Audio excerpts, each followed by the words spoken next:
सो hi everyone, मेरा नाम है नवीन सिंह भंडारी और आज हम लोग पढ़ने जा रहे हैं क्या colour in coordination compound, chemistry का कोऑर्डिनेशन कंपाउंड का मतलब वीबीटी और सीएफटी का ये लास्ट लेक्चर है। इसके बाद हमारे पास आइसोमेरिज्म बचेगा, बराबर है, और बॉन्डिंग बचेगी। देखो क्या है टॉपिक के अंदर। आज जो हमारा मेन टॉपिक है, टॉपिक हमारा आज चलेगा किसके ऊपर? Colour in coordination compound. याद करो, सबसे पहले तुमने कहा सुना? डी ब्लॉक के अंदर सुना तुम लोगों ने कि डी ब्लॉक के जो एलिमेंट्स होते हैं वो कलर दिखाते हैं। डी ब्लॉक के एलिमेंट्स क्या शो करते हैं? कलर शो करते हैं। तो मैंने तुमसे वहां पे बोला, तुमने यकीन मान लिया कि हाँ डी ब्लॉक के एलिमेंट कलर दिखाते होंगे। फिर हम आगे बढ़े, हमने कहा डी ब्लॉक के एलिमेंट कलर दिखाते होंगे, रीजन कैसे पता चले? वहां पे तुम्हें बोला गया था डी डी ट्रांजिशन। अब ये रीजन कैसे पता लगे तुम्हें कि कोऑर्डिनेशन कंपाउंड कलर दिखाते हैं? इसके लिए हमारे पास आई कौन? वीबीटी। कौन आई? Sorry, CFT. और सीएफटी ने हमें एक्सप्लेन किया सीएफटी ने लगभग हमें एक्सप्लेन किया कि कौन क्यों क्यों जो कोऑर्डिनेशन कंपाउंड्स हैं वो कलर शो करते हैं। क्लियर है? तो यहीं के साथ आज का हमारा टॉपिक स्टार्ट करते हैं। मैं अपने मार्कर निकाल लेता हूँ, नीला वाला, नीला नीला नीला है।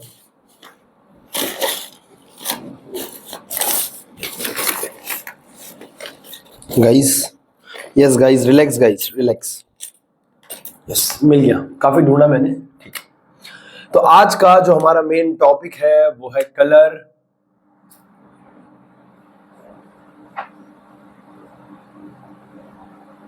Colour in coordination compound.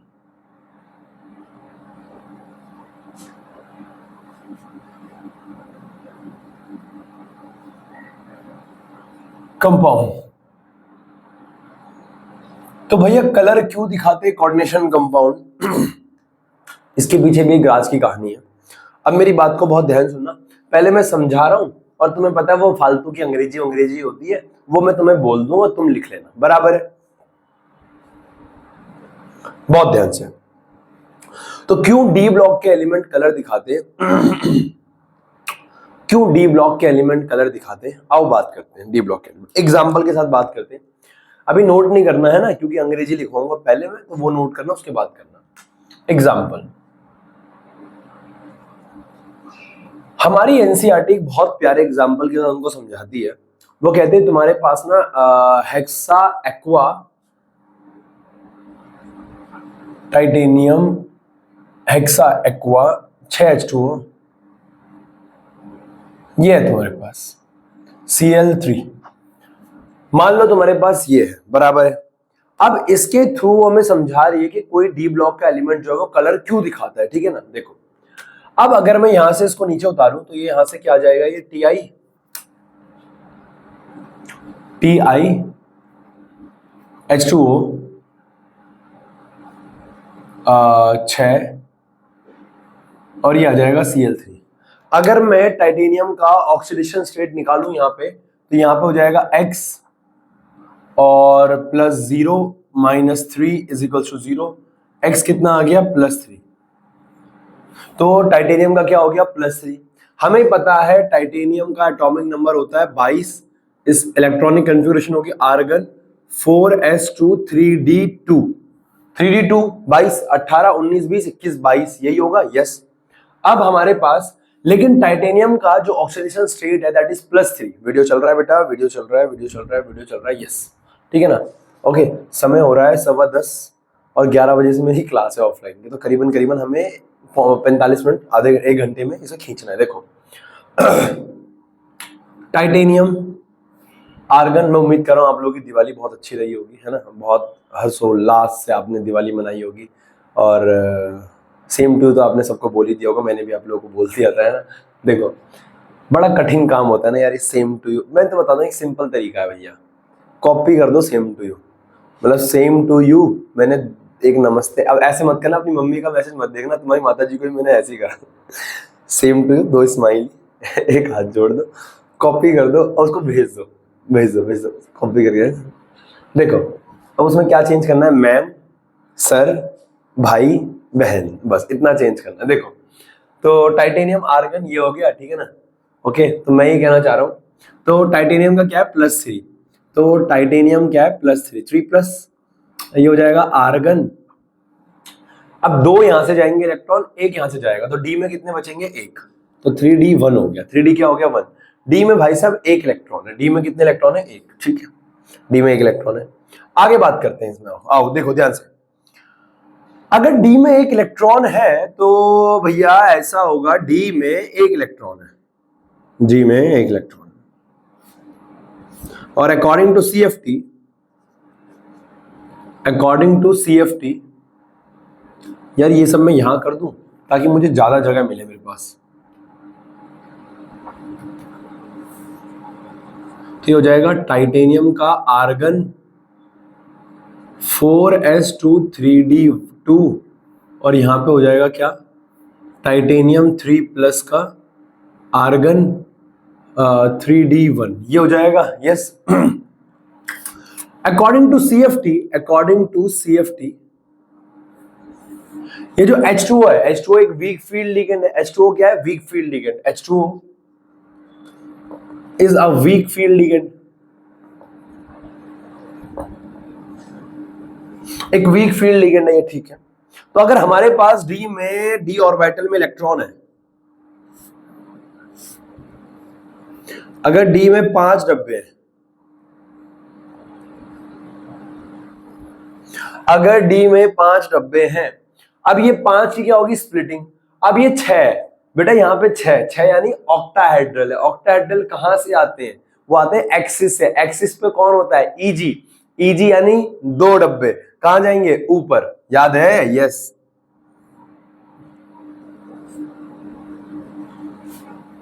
और ये आया ऐसे नीचे। यहां तक तो कोई डाउट नहीं होना चाहिए था बेटा, है ना? अब यहां पे क्या है? ईजी जाएगा यहां पे,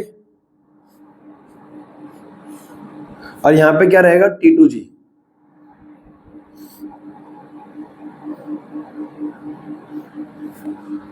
है ना? यहां पे है हमारे पास T2G, और टेट्रा ऑक्टाहेड्रल में तो Eg लगता ही है, G लगता है ना, और ये क्या है? Eg। अब D में है बेटा 1 इलेक्ट्रॉन, तो 1 यहां भर दिया जाएगा, 1 यहां भर दिया जाएगा।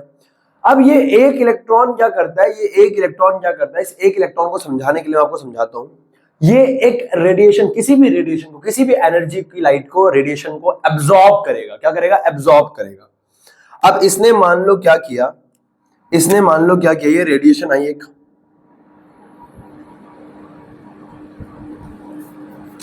E is equals to H mu लिखे। बेटा आपने 11th क्लास में पढ़ा था एनर्जी का formula, E is equals to H mu, E is equals to H mu, E is equals to H mu, है ना? एच म्यू आपने पढ़ लिया था। Yes, E is equals to H mu. तो मैं ये कहना चाह रहा हूं, E is equals to H mu, radiation लेके आया। अब ये इलेक्ट्रॉन एनर्जी गेन करेगा। अब आपको पता है ऊपर की तरफ क्या हो रहा है? एनर्जी बढ़ रही है। ऊपर की तरफ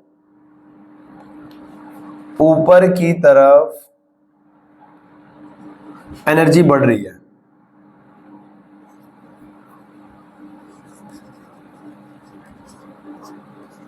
ऊपर की तरफ एनर्जी बढ़ रही है। यस, एनर्जी बढ़ रही है। ठीक है, ऊपर की तरफ। अब मैं कहना चाह रहा हूं E is equal to H mu, ये हमारी लाइट गई एनर्जी, यहां से लाइट एब्जॉर्ब। अब ये क्या करेगा? एब्जॉर्ब करेगा। ये क्या करेगा? एब्जॉर्ब करेगा। तो इसने क्या किया? इस लाइट ने क्या किया? इस इलेक्ट्रॉन ने क्या किया? एनर्जी को एब्जॉर्ब किया, और ये एनर्जी को एब्जॉर्ब करके गया ऊपर।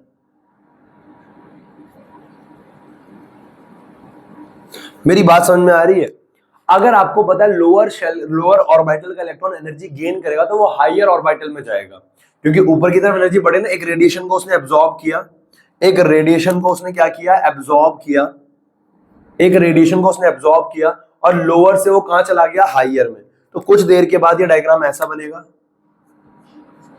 कि ऊपर हमारे पास 2 डब्बे थे, और नीचे हमारे पास 3 डब्बे थे।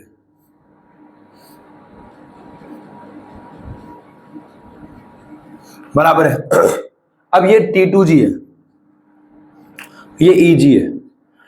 अब यहां से अगर ये इलेक्ट्रॉन एनर्जी को एब्जॉर्ब करेगा तो ये कहां जाएगा? हायर में। तो ये गया इलेक्ट्रॉन कहां पे? हायर में। यहां तक कोई डाउट? मतलब एक रेडिएशन को एब्जॉर्ब किया इलेक्ट्रॉन ने, और उस रेडिएशन को एब्जॉर्ब करके इलेक्ट्रॉन कहां चला गया? हायर में।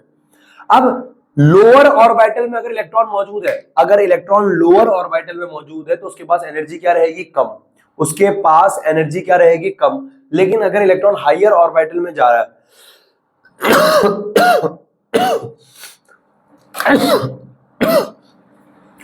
अगर इलेक्ट्रॉन हायर ऑर्बिटल में जा रहा है, अगर इलेक्ट्रॉन हायर ऑर्बिटल में जा रहा है, उसके पास एनर्जी बढ़ जाएगी। और जैसे उसके पास एनर्जी बढ़ेगी, उसकी अनस्टेबिलिटी भी बढ़ेगी, उसकी अनस्टेबिलिटी भी क्या होगी, बढ़ेगी। तो यहां पे जाके इलेक्ट्रॉन क्या हो जाएगा, अनस्टेबल। वो वापस स्टेबल होना चाहेगा, वो वापस कम एनर्जी वाले ऑर्बिटल में आना चाहेगा, क्योंकि कम और एनर्जी वाले ऑर्बिटल में एनर्जी क्या रहेगी, कम और एनर्जी वाले ऑर्बिटल में वो स्टेबल रहेगा। एनर्जी कम स्टेबल ज्यादा, एनर्जी ज्यादा स्टेबल कम। अब वो यहां से क्या करेगा, नीचे आने की कोशिश करेगा, यहां से वो नीचे आने की कोशिश करेगा। तो वो जो इलेक्ट्रॉन है,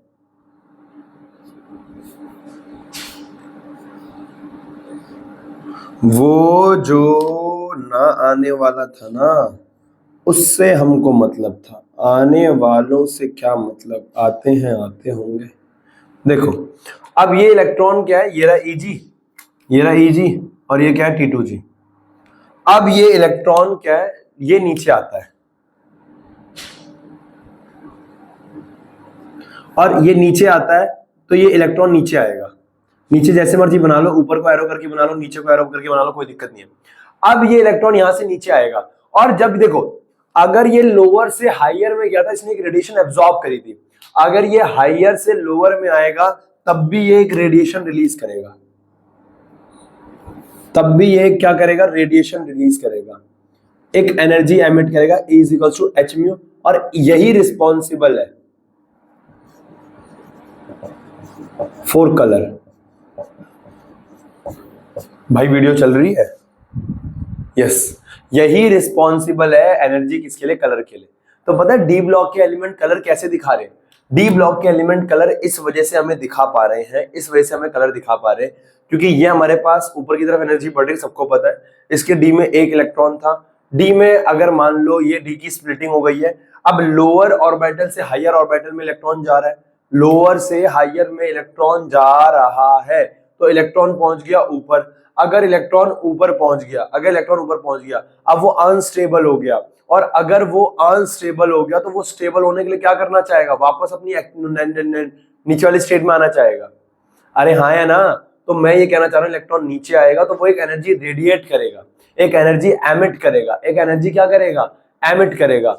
और जब वो एनर्जी एमिट करता है तो यही रिस्पॉन्सिबल होती है किसके लिए, लाइट, कलर के लिए। किसके लिए, कलर के लिए। यहां तक कोई डाउट था? इस वजह से डी ब्लॉक के एलिमेंट जो है वो कलर शो करते हैं, इसी वजह से डी ब्लॉक के एलिमेंट जो है वो कलर शो करते हैं। जैसे कि मेरा अगर मैं बोलूं, एक सेकेंड,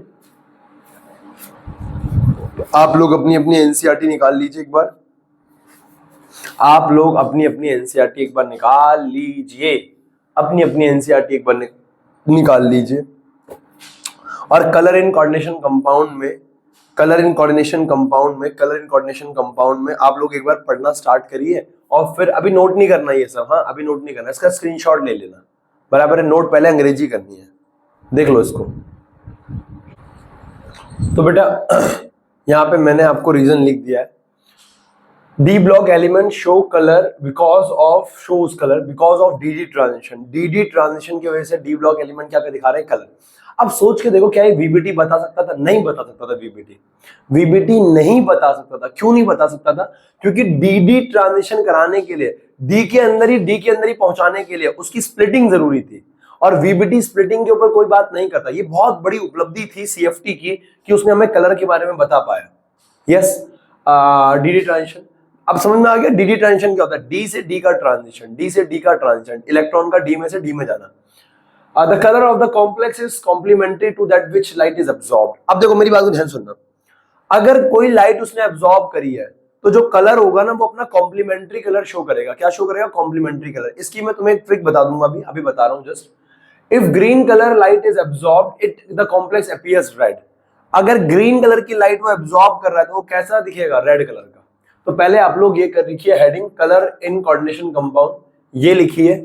आप एग्जाम्पल लिखो, और एग्जाम्पल को ऐसे ही लिखना है, साफ सा, क्लियर है। अब मैं तुम्हें बता रहा हूं कि कैसे पता करना है। जैसे उदाहरण के तौर पे तुम्हारे पास सामने एनसीईआरटी होगी, अब एनसीईआरटी ना यहाँ पे अलग अलग कलर लिखाती है, देखो, अरे ध्यान से देखो एनसीईआरटी को, एनसीईआरटी को देखो। एनसीईआरटी ने सबसे पहले कोऑर्डिनेशन एंटिटी लिखा हुआ है COClNH3 होल 5 और 2+।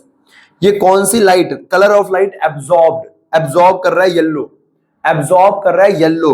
और कलर ऑफ कोऑर्डिनेशन एंटिटी, और कलर कैसा दिखा रहा है अपना कलर दिखा रहा है वॉयलेट, अपना कलर कैसा दिखा रहा है वॉयलेट। तो यार येलो लाइट को एब्जॉर्ब कर रहा है कोई, वॉयलेट लाइट दिखा रहा है। जैसे अगर यहाँ पे टीआई को देखो तो ये ब्लू ग्रीन कलर का क्या है, लाइट एब्जॉर्ब कर रहा है, ये ब्लू ग्रीन कलर की लाइट एब्जॉर्ब कर रहा है। ये जो ये वाला कंपाउंड मैंने दिखाया था टीआई वाला, ये TiH2O6Cl3 वाला, ये ब्लू ग्रीन लाइट को एब्जॉर्ब कर रहा है और एमिट कौन से कलर की लाइट को कर रहा है, वॉयलेट। कौन से, वॉयलेट। तो कैसे, मैं आपको कॉम्प्लीमेंट्री कलर्स बता देता हूँ। ऑल्दो अगर आपको याद करना है तो कर लेना, लेकिन बेटा जो मैं ट्रिक बता रहा हूँ इस ट्रिक को अपने दिमाग में रखना, बराबर है? यस।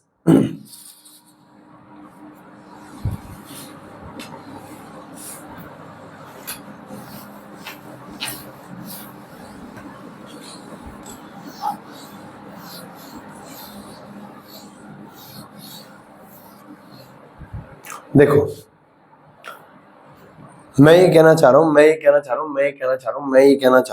कि हमारे पास क्या है, जो कलर शो करेंगे कोऑर्डिनेशन कंपाउंड,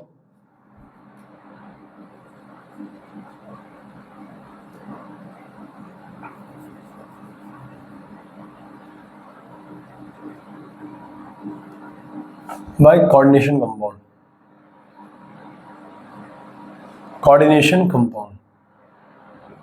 तो कौन कौन से कलर ये बंदे शो करेंगे, देखो मेरी बात को बहुत ध्यान सुनना। आपको विबग्योर याद है, विबग्योर, लाइट की VIBGYOR, yes yes yes yes yes. तो एक गोल घेरा बनाओ बड़ा सा,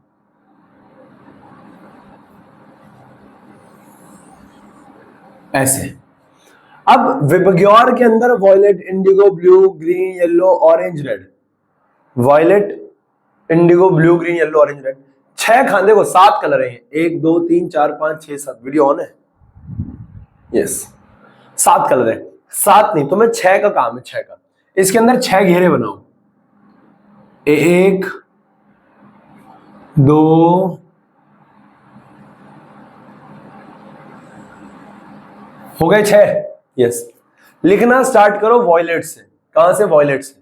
वॉयलेट, इंडिगो को छोड़ दो, बाकी सबको लाइन से लगा दो, इंडिगो छोड़ के। Violet, blue, green, yellow, yellow,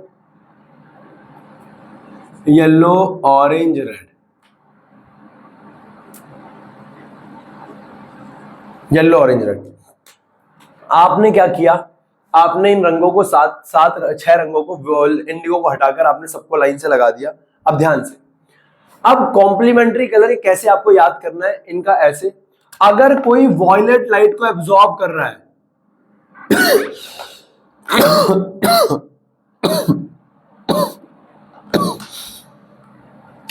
अगर कोई वॉयलेट लाइट को एब्जॉर्ब कर रहा है तो वो निकालेगा येलो कलर की रेडिएशन और कंपाउंड दिखेगा येलो। अगर कोई वॉयलेट एब्जॉर्ब कर रहा है तो येलो दिखाएगा, येलो एब्जॉर्ब कर रहा है तो वॉयलेट दिखाएगा, बराबर है? लगभग यही होगा, एक आधा एक्सेप्शन हो सकता है, लगभग बाकी यही होगा, है ना? तो अगर कोई ऑरेंज को एब्जॉर्ब कर रहा है तो वो ब्लू दिखाएगा, और ब्लू वाला ऑरेंज, और ग्रीन ये ऐसे। कोई डाउट नहीं? तो मैं यहां से कहना चाह रहा हूं, लाइट एब्जॉर्ब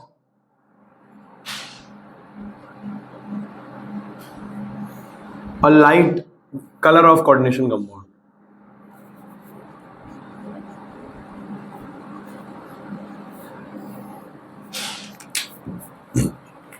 अगर उसने कौन सी लाइट एब्जॉर्ब करी है, अगर उन्होंने violet, blue, green, yellow, orange, छठा इंडिगो, इंडिगो तेरा कपाल, रेड, है ना? अगर वॉयलेट उसने एब्जॉर्ब करी है तो ऐसे करना है ना, कैसे करना है, गोल घेरा बनाना है, 6 डब्बे बनाने, वॉयलेट इंडिगो छोड़ के, blue, green, yellow, orange, red, खत्म, आमने सामने, बराबर है? तो वॉयलेट के सामने क्या रहेगा बेटा? Violet, yellow, blue, orange, green, red, yellow, yellow violet, violet है वायलेट, ऑरेंज, ब्लू, और रेड का क्या है, ग्रीन। तो ये कॉम्प्लीमेंट्री कलर्स हैं भैया, इनको याद रखना कि कौन सा कलर की लाइट एब्जॉर्ब होगी तो कौन से कलर की।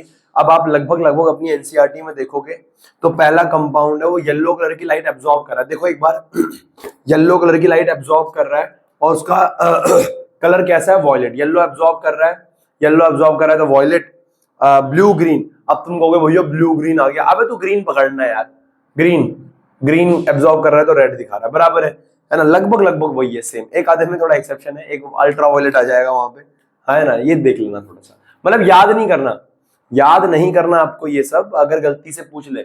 वैसे ऐसा सवाल ना कॉम्पिटेटिव एग्जाम में बोल देता है, ये ट्रिक ना ये ट्रिक कॉम्पिटेटिव एग्जाम में काम आती है कि कौन से एब्जॉर्ब करके वो कौन सी लाइट को एमिट करेगा। क्लियर है, हाँ या ना, कोई डाउट नहीं। अब देखो एक बार, अब जो मैंने तुम्हें टीआई वाला एग्जांपल दिया था, टीआई वाला एग्जांपल दिया था, वो एनसीईआरटी ने यहाँ लिख रखा है। The color in the coordination compound can be readily explained in terms of crystal field theory. Consider for an example. तो आपको अपने नोट्स में एनसीईआरटी की ये लाइन पूरी लिखनी है। अगर आप अपनी वर्डिंग्स में लिखो, पहले एक दो बार इसको पढ़ लो, दो बार इसको पढ़ो, अपनी वर्डिंग्स में लिखो तो ज्यादा बेहतर है। कहां से? For an example, the complex से, द कॉम्प्लेक्स TiH2O6 3+। भैया आपने तो Cl3 ले लिया था, तो Cl उससे हटेगा तो 3+ ही तो आएगा। Yes, 3+, which is a violet in colour. जो वॉयलेट होता है, क्यों होता है वॉयलेट, उसने बता रखा है। डी का एक इलेक्ट्रॉन, T2G का एक इलेक्ट्रॉन जाता है वहां पे, है ना। T2G का एक इलेक्ट्रॉन ऊपर जाएगा, फिर वो क्या होगा, एनर्जी गेन करके वो कहाँ आएगा, वापस नीचे आएगा, एक रेडिएशन एमिट करेगा। तो ये पूरा पैरा लिखना है आपको, इलेक्ट्रॉन तक पूरा पैरा आपको लिखना है। अपनी वर्डिंग्स में लिखो तो ज्यादा बेहतर है, 2-3 बार रीड कर लो और अपनी वर्डिंग्स में लिखने की कोशिश करो, बराबर है, हाँ है ना। हम लोग आगे बढ़ रहे हैं फटाफट बेटा। ये था कलर इन कोऑर्डिनेशन कंपाउंड। बहुत प्यार से, बहुत शांति के साथ हमें समझाया गया कि कलर इन कोऑर्डिनेशन कंपाउंड क्या होता है, किसके द्वारा, CFT के द्वारा। फटाफट नोट कर लो।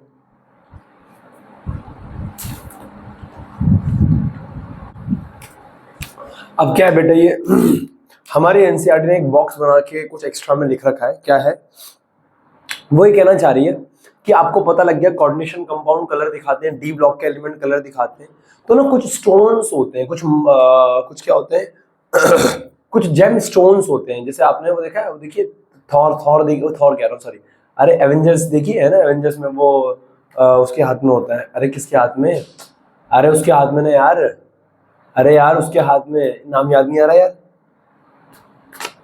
थैनोस के हाथ में यार, है ना। तो जो 5 मणियां होती है, तो वैसे ही स्टोन्स होते हैं कुछ। वो स्टोन्स क्या है ना, वो जो स्टोन्स हैं, जो कलर्ड स्टोन्स होते हैं, वो कारण क्या है, उसके अंदर डी ब्लॉक एलिमेंट्स ही है, कि उसके अंदर ना डी ब्लॉक के एलिमेंट्स होते हैं, जिसकी वजह से वो थोड़ा कलर शो करता है। वो जैसे उदाहरण के तौर पे हमारे पास कुछ जेम स्टोन्स होते हैं, आपने सुना होगा वहां पे कुछ मूवीज वगैरह में स्टोन्स कलेक्ट कर रहे हैं, स्टोन्स, है ना। एवेंजर्स में ही सुना है यार, मार्वल्स में ही सुना है, और कहाँ सुना है। तो रूबी एक स्टोन है रूबी एक स्टोन है जो कि क्या है, कैसा कलर का दिखता है, रेड येलो हल्का ब्लूइश कलर का दिखता है। क्या होता है, it is a aluminium oxide. Aluminium oxide होता है, और उसके अंदर containing about 0.5 to 1%, 0.5 to 1% Cr3+। Chromium होता है 3+ की फॉर्म में होता है, लेकिन 0.5 to 1%, और किसके अंदर, एल्यूमिनियम ऑक्साइड के अंदर। क्या याद करना है, देखो हो जाए तो अच्छी बात है यार, हो जाए तो बुरा क्या है तो ये होता है रूबी। क्या होता है Ruby, 0.5 to 1% of Cr3+ present in aluminium oxide, ठीक है।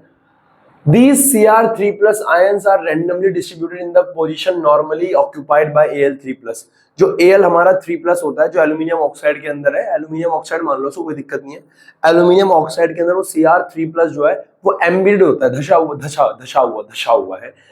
हुआ होता है वो, बराबर है। यस।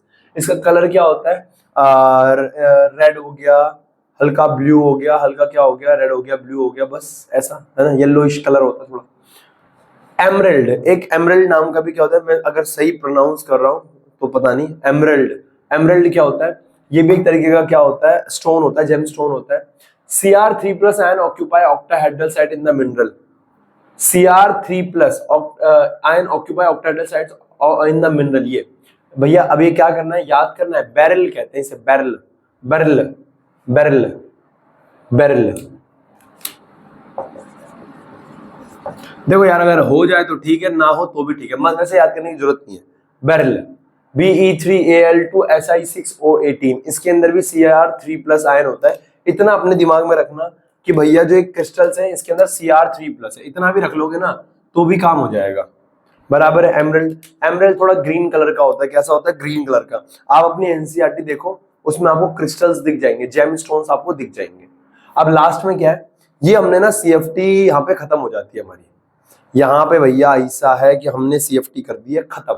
क्लियर है? सारा हमने सीएफटी पढ़ लिया है। अब सीएफटी की तारीफ में हमने 2 शब्द लिखे हैं। क्या? जो क्रिस्टल फील्ड थ्योरी है, जो क्रिस्टल फील्ड थ्योरी है, the crystal field model is successful, the crystal field model is successful in explaining the formation, structure, colour, magnetic properties. Crystal field theory कामयाब हुई एक्सप्लेनिंग फॉर्मेशन की, formation कैसे हो रहा है, स्ट्रक्चर्स कैसे हैं, कलर कैसे, मैग्नेटिक प्रॉपर्टी कैसी है। कलर भी सीएफटी नहीं बताया है, क्योंकि बिना अगर सीएफटी स्प्लिटिंग ना बताती तो कलर बताया ही नहीं जा सकता, कलर बताया ही नहीं जा सकता टू अ लार्ज एक्सटेंट। बराबर है? तो यहाँ पे हमने सीएफटी की तारीफ करी है, लेकिन कोई हमारे लिए कितना भी करे, हमें उसके अंदर कमियां दिख ही जाती है। सही बात है, बिल्कुल सही बात है यार, है ना। उसी प्रकार से सीएफटी के अंदर भी कमियां आएगी। लिमिटेशंस ऑफ सीएफटी हमारा आज का लास्ट टॉपिक है, लिमिटेशन ऑफ सीएफटी। सीएफटी की क्या क्या कमियां थी, फटाफट पहले इसको नोट करो। Let me drink some water. अब कुछ हमारे पास क्या है बच्चे, कुछ हमारे पास ना लिमिटेशंस है, कुछ कमियां हैं सीएफटी की। कितना सही था यार, मतलब ना जब मैंने पहली बार सीएफटी पढ़ी, मतलब पहली बार जब मेरा अनुभव हुआ, तो पहले मैंने क्या करा, पहले हमने वीबीटी पढ़ी। अच्छा लगा वीबीटी पढ़ के कि यार ऐसी कोई चीज, देखो ना चैप्टर कहाँ से शुरू हुआ था यार, कहाँ से शुरू हुआ था चैप्टर कि हमारे पास क्या है, हमारे पास वर्नर से स्टार्ट हुआ चैप्टर। वर्नर ने पहली बार हमें कोऑर्डिनेशन कंपाउंड्स के बारे में बताया। उसके बाद हम आगे बढ़े, हमने देखो कोऑर्डिनेशन कंपाउंड में अलग अलग नेम्स होते हैं ना, counter ion coordination entity, ligands हो गया, सेंट्रल मेटल एटम हो गया, ठीक है, प्राइमरी वैलेंसी, सेकेंडरी वैलेंसी, ठीक है। फिर हमने वीबीटी पढ़ी। वीबीटी में हमें पता लगा कि भाई ऐसा भी कुछ है कि ये ऐसे ऐसे स्ट्रक्चर होते हैं, ऐसे ऐसे लिगेंड्स होता है, ये वो, ठीक है। सीएफटी पढ़ी, कमाल, सीएफटी बहुत कमाल की स्प्लिटिंग हो रहा है डी ऑर्बिटल में। सोच भी पाना, मतलब कैसे सोच लिया किसी ने कि स्प्लिटिंग हो रही है डी ऑर्बिटल्स में, है ना। कलर बता दिया, कलर की क्यों कलर दिखा रहे हैं ये, ठीक है। अब उसके बाद क्या है ना, कमियां कि कुछ एक आदि क्या है ना कहीं मतलब जब पहली बार ये अनुभव होता है कोऑर्डिनेशन कंपाउंड पढ़ने का, तो ऐसा लगता है कि कितना अद्भुत चैप्टर है यार, कितना अद्भुत चैप्टर है। मतलब हर एक क्लास में कुछ नया सीखने को मिल रहा है, और एक ऐसी चीज जो हम क्या, अगर हम वहां होते क्या हम सोच पाते हैं? तो मैं कहना चाह रहा हूँ, लेकिन उसके बावजूद भी हमारे पास क्या रह गई, कुछ कमियां रह गई सीएफटी के अंदर। क्या क्या कमियां है वो? अगर मैं सीएफटी की लिमिटेशंस की बात करूं ना, तो सीएफटी का जो मॉडल है, सीएफटी का जो मॉडल है वो है इलेक्ट्रोस्टैटिक फोर्स के ऊपर बेस्ड। कि भैया ये कह रहा है कि एक प्लस चार्ज है और एक क्या है, माइनस चार्ज, और इनके बीच में क्या लगेगा, एक इलेक्ट्रोस्टैटिक फोर्स लगेगा। क्या लगेगा? Electrostatic force. और इलेक्ट्रोस्टैटिक फोर्स लगने के कारण स्प्लिटिंग हो रही है, थोड़ी सी क्या हो रही है, स्प्लिटिंग हो रही है। तो यार इस हिसाब से तो सेंट्रल मेटल एटम के ऊपर पॉजिटिव चार्ज है, और एनायनिक लिगेंड्स के ऊपर क्या है, नेगेटिव चार्ज है। अब अगर सेंट्रल मेटल के एटम के ऊपर पॉजिटिव चार्ज है और लिगेंड्स के ऊपर नेगेटिव चार्ज है, फिर तो अट्रैक्शन ज्यादा होना चाहिए और इलेक्ट्रॉन इलेक्ट्रॉन का रिपल्शन ज्यादा होगा, फिर तो वो स्प्लिटिंग ज्यादा आनी चाहिए थी। और सबसे ज्यादा चार्ज तो इन लोगों पे होता है, फ्लोरीन पे, क्लोरीन पे, ब्रोमीन पे, आयोडीन पे, हाँ है ना, OH माइनस हो गया, है ना, NO2 माइनस हो गया, ये सारे तो इनके ऊपर तो माइनस है, प्रॉपर माइनस है। क्या है? प्रॉपर माइनस है इन लोगों के ऊपर। तो ये सभी तो तुम्हारे हिसाब से और मेरे हिसाब से क्या होने चाहिए थे, ये तो इनके वजह से तो स्प्लिटिंग ज्यादा होनी चाहिए थी। मतलब मैं ये कहना चाह रहा हूं कि इनके वजह से स्प्लिटिंग ज्यादा होनी चाहिए थी, जबकि ये तो वीक फील्ड लिगेंड्स है। क्या है ये? Weak field ligand. और जो न्यूट्रल है जैसे कार्ब CO हो गया, H2O हो गया, अमोनिया हो गया, ये स्ट्रॉन्ग फील्ड है यार, मतलब H2O तो नहीं है लेकिन इनके कंपैरिजन में तो H2O स्ट्रॉन्ग फील्ड है। ये CO NH3 ये स्ट्रॉन्ग फील्ड है, EN हो गया ये स्ट्रॉन्ग फील्ड है, जबकि इनके ऊपर तो कोई चार्ज भी नहीं है यार। जब कोई चार्ज ही नहीं है तो इलेक्ट्रोस्टैटिक फोर्स इतना ज्यादा नहीं होगा, इतना ज्यादा इलेक्ट्रोस्टैटिक फोर्स है। माना अगर इनके ऊपर चार्ज नहीं है तो ये डाइपोल की तरह एक्ट करेंगे, जो इनके पास बचा कुचा नेगेटिव पॉजिटिव चार्ज है उसके चक्कर में रिपल्शन अट्रैक्शन होगा और स्प्लिटिंग आएगी, पर इतनी ज्यादा तो नहीं आनी चाहिए थी वैसे। लेकिन ये क्या है, इनके पास तो प्रॉपर माइनस है, सेंट्रल एटम के पास प्रॉपर प्लस है, तो भैया यहां तो स्प्लिटिंग और ज्यादा होनी चाहिए थी, जबकि ऐसा नहीं हुआ। और CFT ने ये बोला कि एक्सपेरिमेंटली डाटा ये बताया गया कि ये वीक फील्ड है और ये क्या है, स्ट्रॉन्ग फील्ड है। हाँ या ना? यस। तो मैं कहना चाह रहा हूं the assumptions that the ligands are point charges, ligands क्या है, पॉइंट चार्जेस। हम मान गए कि तुमने assumption किया, तुमने ये अवधारणा मानी कि जो ligands है वो पॉइंट चार्जेस हैं। It follows that the anionic ligand should exert the greatest splitting effect। इस हिसाब से तो anionic ligand सबसे तगड़ा splitting effect प्रोड्यूस करने चाहिए थे, बट the anionic ligands, मैंने वीडियो ऑन कर रखी है, yes, but the anionic ligands actually are found at the low end of the spectrochemical series। लेकिन जो anionic ligands है वो स्पेक्ट्रोकेमिकल सीरीज में लोअर एंड पे आ रहे हैं, मतलब सबसे पहले आ रहे हैं, वीक, बहुत वीक हैं ये, यस। तो ये इसका पहला क्या था, लिमिटेशन था किसका, CFT का, है ना यार। अब क्या है ना, जब हमें कमियां ढूंढनी होती है तो हम बहुत खोद खोद के कमियां निकालते हैं, यस। हाँ भैया रिलेटेबल लग रहा है ये तो, यस यस यस, है ना। कितना ऐसे बोलते नहीं हम लोग, यू डिजर्व बेटर यार, तुम ना चले जाओ, यू डिजर्व बेटर। अंदर से हमें कोई और पसंद आ चुका है लेकिन बाहर से हम बोल रहे यू डिजर्व बेटर। भैया आपका अनुभव, अरे अनुभव नहीं है, बता रहा हूं मैं ऐसा। और it does not take into account that covalent character of bonding between ligand and the central metal atom. अब भैया VBT ने क्या बोला था, अब ऐसा है ना यार तुम, भैया ऐसा है कि चमन में इकलियात क्या होता है यार, चमन में इख्तियात रंग बबू से बात बनती है, हम ही हमें तो क्या हमें, तुम ही तुम हो तो क्या तुम हो।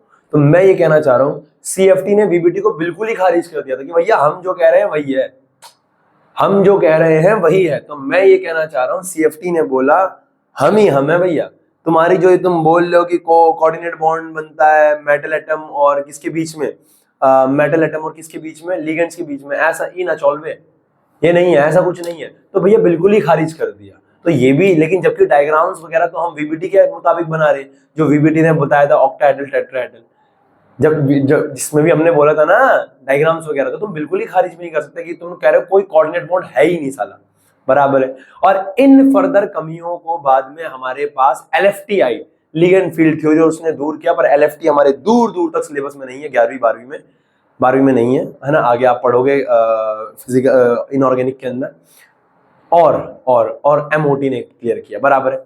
यहां पे हमारा इस चैप्टर का पोर्शन होता है खत्म, ये थ्योरीज वाला, CFT, वर्नर की थ्योरी, लिगेंड फील्ड थ्योरी, और सॉरी VBT, ये थ्योरी वाला पोर्शन होता है खत्म।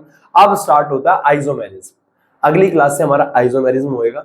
सबसे पहले हम ज्योमेट्रिकल आइसोमेरिज्म, और ज्योमेट्रिकल कह रहा हूँ, स्ट्रक्चरल पढ़ेंगे और ज्योमेट्रिकल पढ़ेंगे। ओके, आज का आपका होमवर्क है, बहुत त्योहार चल गया, ऐसा करिए आज का आपका होमवर्क है, आज का जो आपका होमवर्क है इस चैप्टर के, आपको 15 से लेकर 30 तक सारे क्वेश्चन करने हैं, 28-27 जितने भी हैं, बराबर है, सारे क्वेश्चंस करने हैं। क्लियर है? ओके, बाय बच्चे, take care, see you soon. मैं भी मायूस हूँ